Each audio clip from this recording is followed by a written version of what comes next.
பலாங்கொட கசப தேரருக்கு எதிராக ஜனாதிபதி சட்டத்தரணி எம்.ஏ. சுமந்திரனால் நீதிமன்ற அவமதிப்பு வழக்கு தொடரப்பட்டுள்ளது. யாழ் நாவட்குழி பகுதியில் அமைந்துள்ள விகாரையில் உள்ள பிக்கு ஒருவர் விகாரையில் குடிநீர் எடுக்க சென்ற சிறுமியை மார்ச் மாதம் 28 பாலியல் துஷ்பிரயோகம் செய்தார் என அவரது தாயாரால் சாவகச்சேரி போலீஸ் நிலையத்தில் முறைப்பாடு செய்யப்பட்டிருந்தது. அதனை அடுத்து குறித்த பிக்குவை மார்ச் மாதம் 29 கைது செய்த சாவகச்சேரி போலீசார் நீதிமன்றத்தில் ஆஜர்படுத்தினர். அதனை அடுத்து சாவகச்சேரி நீதிமன்றம் பிக்குவிற்கான விளக்கமறியலை 2 தடவைகள் நீடித்திருந்தது. பின்னர் 3வது தடவையில் நிபந்தனை பிணைகளின் அடிப்படையில் பிக்குவை விடுவித்திருந்தது. பாதிக்கப்பட்டவர்கள் சார்பாக சட்டத்தரணி கேசவன் சயந்தன் ஆஜராகியிருந்தார். இந்த நிலையில் பலாங்கொட கசப தேரர் கொழும்பில் விசேட ஊடகவியலாளர் சந்திப்பு நடத்தினார். அந்த ஊடக சந்திப்பில் சாவகச்சேரி நீதிமன்ற நடவடிக்கைகளை பாதிக்கும் வகையிலும் நீதிமன்றத்திற்கு சவால் விடுக்கும் வகையிலும் அவரது கருத்துக்கள் அமைந்துள்ளதாக இன்று மன்றில் ஆஜரான ஜனாதிபதி சட்டத்தரணி எம்.ஏ. சுமந்திரன் தெரிவித்தார். அந்த ஊடக சந்திப்பில் நாவட்குழி விகாரை பிக்குவுக்கு எதிராக மேற்கொள்ளப்பட்ட திட்டமிட்ட சதி இது எனவும் எவ்வித தவறும் செய்யாத பிக்குவை விகாரையிலிருந்து வெளியேற்றியுள்ளதாக கசப தேரர் நீதிமன்றை குற்றம் சாட்டியுள்ளதாகவும் ஜனாதிபதி சட்டத்தரணி சுட்டிக்காட்டினார். இது ஒரு மோசமான நீதிமன்ற அவமதிப்பு செயற்பாடாகும். எனவே மன்ற தனது சொந்த பிரேரணை மீது நடவடிக்கைகளை ஆரம்பிக்க வேண்டும். மன்றின் மாண்பையும் அதிகாரத்தையும் பேணுவதற்காக நீதிமன்றில் கடமையாற்றுபவர்கள் என்ற வகையில் இந்த முறைப்பாட்டை சமர்ப்பிக்கிறோம். நீதிமன்ற அவமதிப்பு குற்றம் சாட்டுக்கு பதிலளிப்பதற்காக அழைப்பானை விடுக்குமாறு கேட்டுக்கொள்கிறோம் எனவும் ஜனாதிபதி சட்டத்தரணி எம்.ஏ. சுமந்திரன் மன்றில் கோரிக்கையை முன்வைத்தார். தேசிய நாளிதழான வீரகேசரியில் வெளிவந்த கட்டுரையையும் அவர் வழக்குக்கு ஆதாரமாக இணைத்தார். இந்த வழக்கில் ஜனாதிபதி சட்டத்தரணி எம்.ஏ. சுமந்திரன் தலைமையில் பாதிக்கப்பட்ட தரப்பு சார்பாக ஆஜரான சட்டத்தரணி கேசவன் சயந்தன் உட்பட 12 சட்டத்தரணிகள் ஆஜராகியிருந்தனர்.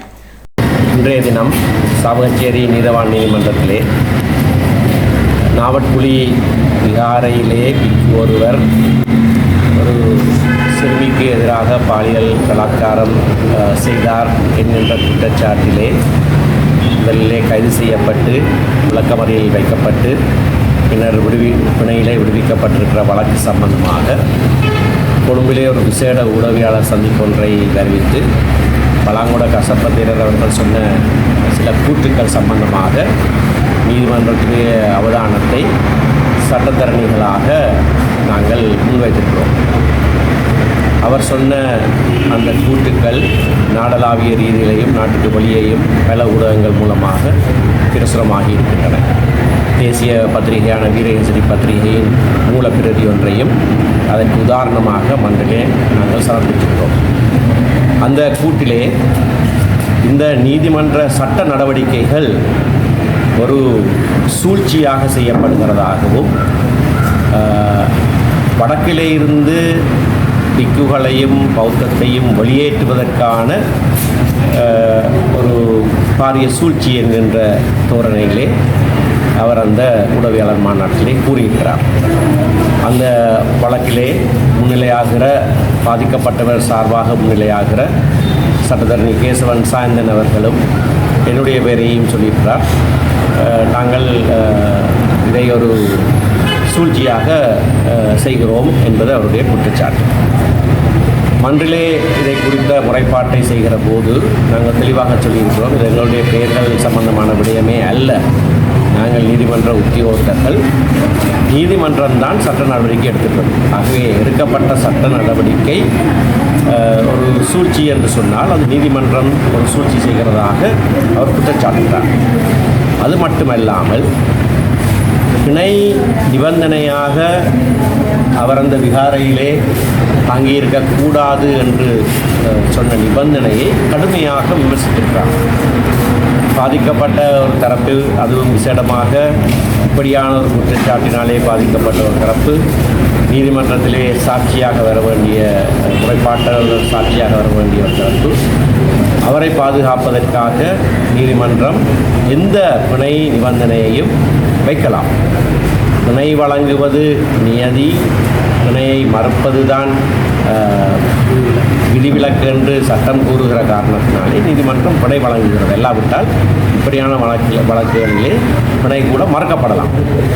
ஆனால் பிணை அப்படியாக வழங்குகிற போது மற்ற தரப்பு விசேடமாக ஒரு சிறுபெண் பாதிக்கப்படாமல் இருப்பதற்கும் பாதுகாப்பாக இருப்பதற்கும் மன்று கட்டாயமாக சில நிபந்தனைகளை விதித்தே ஆக வேண்டும்.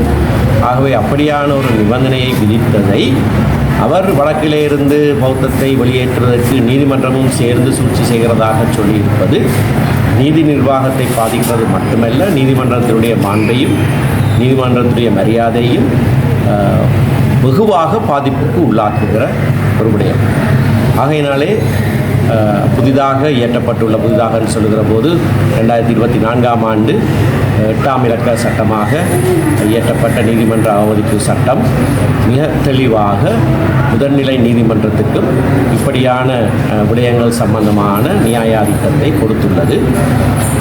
தன்னுடைய மாண்பை பேணுவதற்கும் நீதிமன்ற நடவடிக்கைகள் ஒழுங்காக நடைபெறுவதற்கும் நீதி நிர்வாகம் சீராக இயங்குவதற்கும் தேவையான உத்தரவுகளை நீதிமன்ற அவமதிப்பு குற்றச்சாட்டுக்களை முன்வைத்து தண்டிப்பதற்கூடாக பேணுவதற்காக இந்த சட்டம் கொடுக்கப்பட்டுள்ளது. ஆகவே அந்த சட்டத்தின் கீழே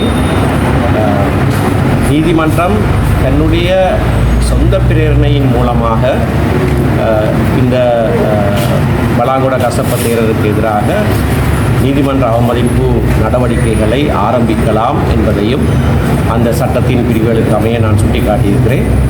அதற்கான நடவடிக்கை முறை குடியியல் நடவடிக்கைகள் சட்டக்கோவையிலே 15ஆம் அத்தியாயத்திலே கொடுக்கப்பட்டிருப்பதாக இந்த விசேட சட்டத்திலே சொல்லப்பட்டிருக்கிறது. அதன்படி முதல்நிலையாக தனக்கு இப்படியான ஒரு தகவல் வருகிற போது அதனை நீதிமன்றம் கவனத்தில் எடுக்கிற போது முதல் கட்டமாக அப்படி குற்றஞ்சாட்டப்படுகிறவருக்கு அழைப்பாணை ஒன்றை அனுப்ப வேண்டும் என்றும் அந்த அழைப்பாணையிலே அவருக்கு எதிராக சொல்லப்படுகிற குற்றச்சாட்டு என்ன என்பது சொல்லப்பட வேண்டும் என்றும் குறிப்பிடப்பட்டிருக்கிறது. 794ஆம் பிரிவிலே இது சொல்லப்பட்டிருக்கிறது. அதனையும் மேற்கோள் காட்டி மன்றிலே இந்த விண்ணப்பத்தை இன்றைக்கு செய்திருக்கிறோம். இது சம்பந்தமான எங்களுடைய விண்ணப்பம் பதிவு செய்யப்பட்டிருக்கிறது. அதனை ஆராய்ந்து உரிய கட்டளையை ஒரு வார காலத்துக்குள், அதாவது ஏப்ரல் 30ஆம் தேதி மன்று கட்டளையாக்கும் என்று இன்றைய தினம் கௌரவ நீதவானவர்கள் குறிப்பிட்டிருக்கிறார்கள்.